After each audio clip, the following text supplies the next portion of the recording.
Hello student, welcome back to my channel.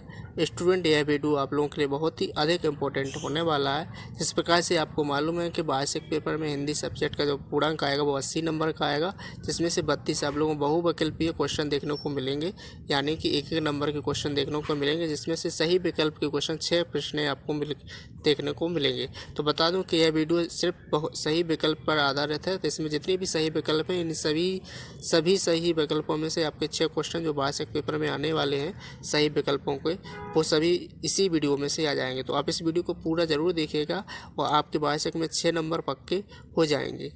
आगे की series लागू रहेगी, जैसे कि खालिस्तान में पार्ट 2 आएगा, तो वहीं इसके बाद जो सही जोड़ी में पार्ट 3 आएगा। इसके बाद आगे इसके पार्ट आते रहेंगे। तो इसी क्रम में जो हमारा क्वेश्चन है, सही विकल्प चुनकर लिखिए। हिंदी के पद्य साहित्य का दूसरा काल है। तो हिंदी के जो पद्य साहित्य है उसका जो दूसरा काल है वो है रीतिकाल, भक्तिकाल, आदिकाल और आधुनिक काल। तो इसमें जो ख नंबर का आंसर सही होगा भक्तिकाल। सेकंड क्वेश्चन है, आधुनिक काल का आरंभ होता है। तो संबंध 1900 से आधुनिक काल का आरंभ होता है। थर्ड क्वेश्चन है, छायावाद के आधार स्तंभ कवि नहीं है। तो वो नहीं है, कौन से नहीं है? सूरदास इसके नहीं है। वहीं चौथा क्वेश्चन है, प्रयोगवाद के कवि हैं। प्रयोगवाद के कवि कौन से? अज्ञे। वहीं पांचवा प्रश्न है, नई कविता के कवि हैं। तो नई कविता के कवि कौन से हैं?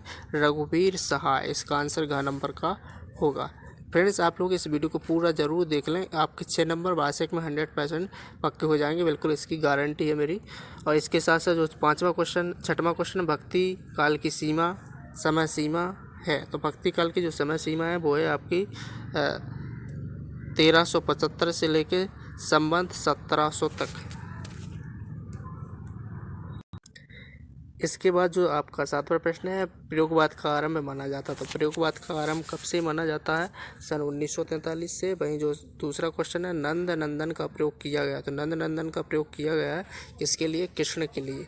वहीं 9वां क्वेश्चन है, गोपियों के ज्ञान व योग की बातें लगती हैं। तो कैसी लगती हैं? कड़वी ककड़ी सी। तो इसका आंसर होगा ख नंबर का। इसी क्रम में जो आपका 10वां प्रश्न है, गोपियों ने श्री कृष्ण की तुलना की थी, किससे की थी? हारिल की लकड़ी से। इसका आंसर होगा का। वही 11वां प्रश्न, व्याधि शब्द का अर्थ होता है। तो व्याधि शब्द का अर्थ होता है चिंता। तो इसका ग नंबर का आंसर सही होगा। वही 12वां प्रश्न, सूर के पद में भाषा। सूर के पदों में कौन सी भाषा का उपयोग किया गया? तो ब्रज भाषा का। इसका आंसर होगा का।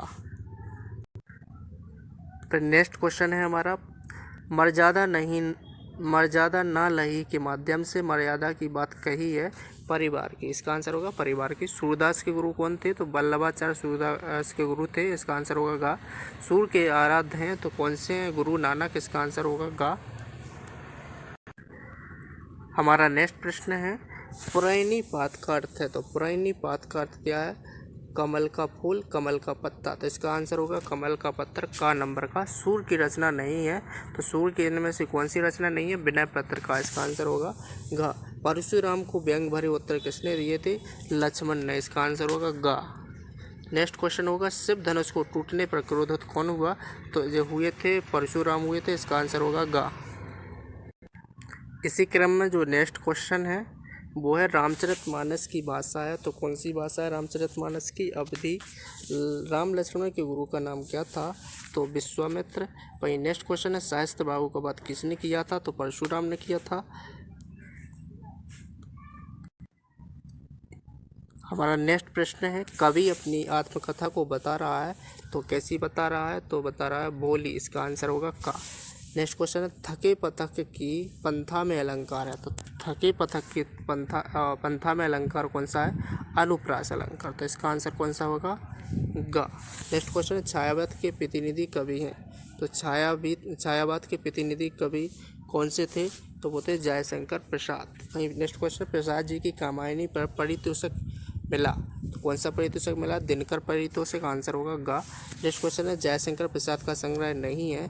तो कौन सा नहीं है? इनमें से साए में धूप। नेक्स्ट क्वेश्चन है 28वां, उत्साह कविता में बादल प्रतीक है। तो उत्साह कविता में बादल किसका प्रतीक है? तो शांति का, क्रांति का क्रांति का। किसका प्रतीक है? क्रांति का। इसका नंबर सही होगा। कवि ने बादलों को किस कल्पना के समान पाले हुए माना है? तो कवि ने बाल कल्पना, विद्युत की कल्पना, आसमान की कल्पना, काले घुंघराले बालों की कल्पना। इसका 29 का नंबर कौन आंसर सही होगा? बाल कल्पना। नेक्स्ट क्वेश्चन है, कवि ने बादलों के लिए विशेषण प्रयोग किया है? अनंत, नवजीवन वाले, ललिता, मनमोहक। तो कौन से किए हैं? नवजीवन वाले। इसका ख नंबर का आंसर सही होगा। इसी क्रम में जो हमारा नेक्स्ट क्वेश्चन है, कवि बादलों को बरसने का आह्वान कर रहा है? तो इसका आंसर है आकाश को घेरकर बरसने को। इसका आंसर होगा गा। नेक्स्ट क्वेश्चन है, कवि ने तृप्त धारा के माध्यम से संकेत किया है? किसका किया है? जन सामान्य की पीड़ा। इसका आंसर होगा का। हमारा नेक्स्ट प्रश्न है, नासो निर्माण के रचनाकार हैं? तो कौन से? गिरिजा कुमार माथुर। का नंबर का आंसर सही है। गिरिजा कुमार माथुर के अनुसार प्रभुता का शरण बिंब है। तो यानी नेक्स्ट क्वेश्चन में गिरिजा कुमार माथुर के अनुसार प्रभुता का शरण बिंब कौन सा? मृग तृष्णा। इसका आंसर का ही होगा। नेक्स्ट प्रश्न है, नई कविता के समर्थ कवि? तो यानी नई कविता जो कविता है इसके समर्थ कवि कौन से? गिरिजा कुमार माथुर। घ नंबर का आंसर सही होगा। इसके बाद जो नेक्स्ट प्रश्न है, लड़की जैसे दिखाई मत देना से माँ का क्या अभिप्राय है? तो दुर्बलता को ताकत बनाने के लिए माँ ने ऐसा कहा था, लड़की जैसी दिखाई मत देना। इसका आंसर होगा का। नेक्स्ट क्वेश्चन है, सूरत नृत्य काव्य संग्रह की कवि है? किसकी कवि है सूरत नृत्य? तो ये है ऋतुराज जी की। इसका आंसर होगा ऋतुराज। नेक्स्ट क्वेश्चन है, कन्यादान कविता में नारी के किस भाव की अभिव्यक्ति है? तो कन्यादान कविता में नारी के किस भाव की अभिव्यक्ति है? तो वो है संवेदनशीलता। घ नंबर का आंसर सही होगा। अब हमारा जो नेक्स्ट क्वेश्चन है इसी क्रम में, सर्वाधिक लोकप्रिय महाकाव्य है? इनमें से जो सर्वाधिक लोकप्रिय महाकाव्य है वो कौन सा है? रामचरितमानस। इसका आंसर होगा रामचरितमानस। नेक्स्ट क्वेश्चन है, रामचरितमानस महाकाव्य के रचयिता कौन है? तो तुलसीदास। इसका आंसर होगा तुलसीदास। नेक्स्ट क्वेश्चन है, रौद्र रस का स्थायी भाव कौन सा है? क्रोध। नेक्स्ट क्वेश्चन है, दोहा छंद में मात्राएं होती हैं? कितनी मात्राएं होती हैं दोहा छंद में? 24। इसके बाद जो नेक्स्ट क्वेश्चन है, चौपाई छंद प्रकार है? चौपाई किसका प्रकार है? तो वो है मात्रक छंद का। वहीं जो छठवां क्वेश्चन है, श्रृंगार रस का स्थायी भाव कौन सा है? तो यानी श्रृंगार रस का जो स्थायी भाव है वो है ख नंबर का रति। नेक्स्ट क्वेश्चन है, अबलौ नसानी यब न नशे हो? अब हमारा नेक्स्ट क्वेश्चन है 7वां क्वेश्चन, अबलौ नसैनी अब न नशे हो पंक्ति में निहित रस भाव है? कौन सा रस भाव है? शांत रस है। इसी के साथ जो नेक्स्ट क्वेश्चन है 8वां, रस के अंग या अवयव माने गए हैं? तो कौन से माने गए हैं रस के अंग या अवयव? 5, 6, 4, 7। तो कितने माने गए हैं? 4। आंसर होगा ग नंबर का सही। भाई 9वां प्रश्न है, शब्दालंकार के प्रमुख प्रकार हैं? तो अनुप्रास, उत्प्रेक्षा, एवं। ग नंबर का इसका सही होगा। 10वां क्वेश्चन है, छंद के प्रमुख तत्व माने गए हैं? 6। छंद के 6 तत्व माने गए हैं, तो 6 इसका घ नंबर का आंसर सही होगा। इसी क्रम में अब हमारा जो नेक्स्ट क्वेश्चन है, गद्य का प्रारंभिक रूप था? तो लिखित, बोलचाल का रूप, कविता के रूप में, गजल के रूप में। तो गद्य का जो प्रारंभिक रूप था वो कौन सा था? बोलचाल के रूप में। इसका आंसर कौन सा होने वाला है?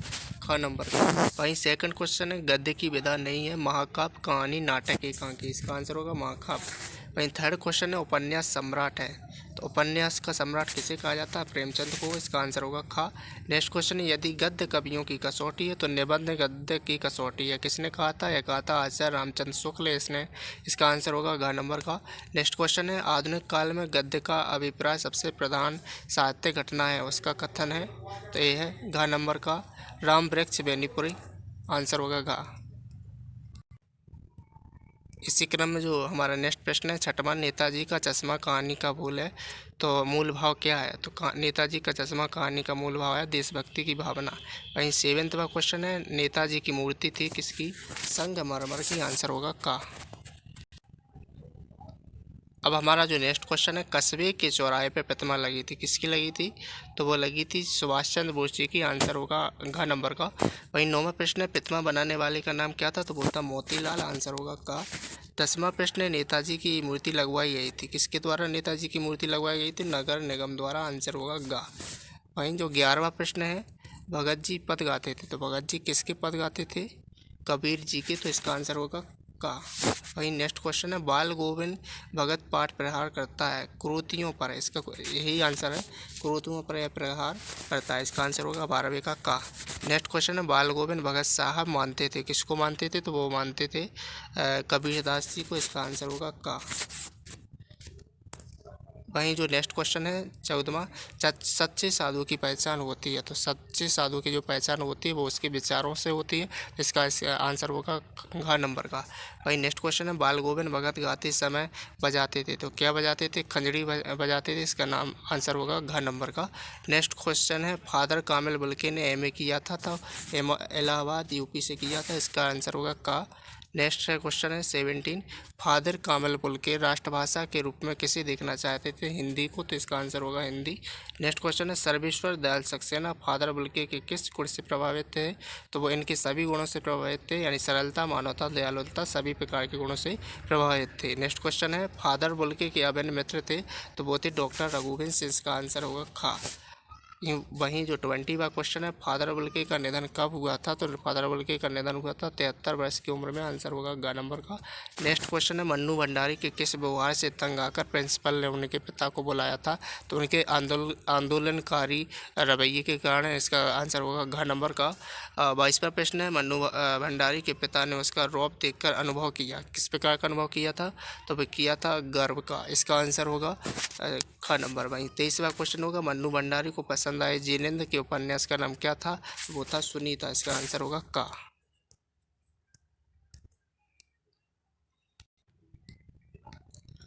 वहीं जो नेक्स्ट क्वेश्चन है, त्रिनेत्र में समास है, यानी त्रिनेत्र में कौन सा समास है, तो द्वंद्व समास है, आंसर होगा का। नेक्स्ट क्वेश्चन है, चिकित्सालय का समास विग्रह होगा चिकित्सा के लिए आलय, इसका आंसर होगा गा। नेक्स्ट क्वेश्चन है, किस समास में दोनों प्रधान होते हैं तत्व, तो वो होते हैं द्वंद्व समास में दोनों तत्व प्रधान होते हैं, इसका आंसर होगा का। नेक्स्ट क्वेश्चन है, चौथा, मोहन बाजार जाता है वाक्य का आज्ञावाचक वाक्य होगा मोहन बाजार जाओ, इसका आंसर होगा गा। वहीं 5वां प्रश्न है, लड़कियों का नाच रही होगी वाक्य कैसा, लड़कियां नाच रही होंगी, ये कर्मवाच्य, इसका आंसर होगा का। वहीं जो नेक्स्ट प्रश्न है वो है, रचना के आधार पर वाक्य के प्रकार होते हैं, तो वो होते हैं 3, आंसर होगा खा। ईश्वर में विश्वास करने वाले को क्या कहते हैं, आस्तिक, सो इसका आंसर होगा खा। नेक्स्ट क्वेश्चन है, अमर किन अनेक शब्दों का एक शब्द है, तो अमर कहते हैं जो कभी ना मरे उसको अमर कहते हैं, इसका आंसर होगा खा। इसके बाद जो नेक्स्ट क्वेश्चन है, जो दूसरों का अपकार मानता है के लिए एक शब्द है, तो इसका आंसर होगा खा, कृतज्ञ। वहीं जो 10वां प्रश्न है, सब कुछ जानने वाले को क्या कहता है, सर्वज्ञ कहते हैं, आंसर होगा गा। इसके बाद जो नेक्स्ट क्वेश्चन है वो है, सब बच्चों में ठीठ था, तो सब बच्चों में ठीठ कौन था, वो था बैजू, इसका आंसर होगा गा। नेक्स्ट क्वेश्चन है, सौंप निकलने वाला डरकर भागे, सांप निकलने पर डरकर भागे, भोला नाथ आकर छिपे, तो इसका जो आंसर होगा वो होगा मैया के आंचल में। नेक्स्ट क्वेश्चन है, नाक लगवाने बुलाया गया, किसको बुलाया गया, मूर्तिकार को। इसके बाद जो नेक्स्ट क्वेश्चन है, जॉर्ज पंचम की नाक कहानी में सारा व्यंग केंद्रित है, किस पर केंद्रित है, तो वो है आपका नाक पर, किस पर केंद्रित है, वो है नाक पर। नेक्स्ट क्वेश्चन है, हिरोशिमा नामक कविता गे ने लिखी थी, इसका जो आंसर है रेलगाड़ी में बैठे बैठे। इसके बाद जो क्वेश्चन है, लेखक अपनी अभ्यंतर व्यवस्था को पहचान पाता है किस वजह से, लिखकर, इसका आंसर होगा लिखकर। 7वां क्वेश्चन है, बाबूजी पाठ करते थे, नेक्स्ट क्वेश्चन है, बाबूजी पाठ करते थे किसका, गीता का, कबीर के पदों का, सुंदरकांड का, रामायण का, तो इसका आंसर है वो है रामायण का। इसके बाद जो नेक्स्ट क्वेश्चन है, लानत है आपकी अकल पर कथन था सभापति जी का, तो इसका आंसर यही है सभापति जी का। इसके बाद जो नेक्स्ट क्वेश्चन है, कथाकार के साथ साथ कमलेश्वर को सफल पाया गया किसमें, तो वो पाया गया पत्रकार के रूप में। तो फ्रेंड्स, मैंने जो आपको जो आज बहुत ही इम्पोर्टेंट क्वेश्चन जो सही विकल्प के बताए हुए हैं, ये सभी जितने भी इम्पोर्टेंट सही विकल्प हैं, इनमें से आपके वार्षिक पेपर में सभी 6 जो क्वेश्चन सही विकल्प के आने वाले हैं वो इसी वीडियो में से आएंगे। ये 100% गारंटी है। और ये जो प्रश्न है बहुत ही अधिक इम्पोर्टेंट है, आप इनको पढ़ लें। आपको इसके अलावा कोई पढ़ने की ज़रूरत नहीं है। आप लोगों को अगर वीडियो पसंद आए तो वीडियो को लाइक शेयर ज़रूर कर दें और हमारे चैनल को सब्सक्राइब और बेल घंटी के आइकन को ज़रूर दबा दें।